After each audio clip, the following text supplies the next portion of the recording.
Стихотворение собственного сочинения.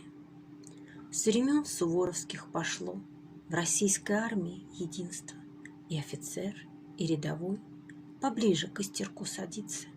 Все руки греют у костра, сердца же греют добрым взглядом, и кашу ложкой из котла едят все вместе, всем отрядом. В костре поленья трещат, дымок клубится над поляной, и закипает котелок с пьянящим голову тимьяном. Мы чай по кружкам разольем и выпьем вместе за победу, которую весенним днем добыли с кровью наши деды.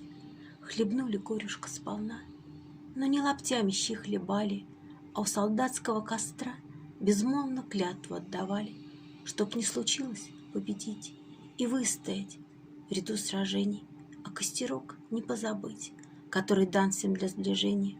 Теперь горит другой костер, он вечной памятью пылает, но в нем частичка от того, что на привале согревает.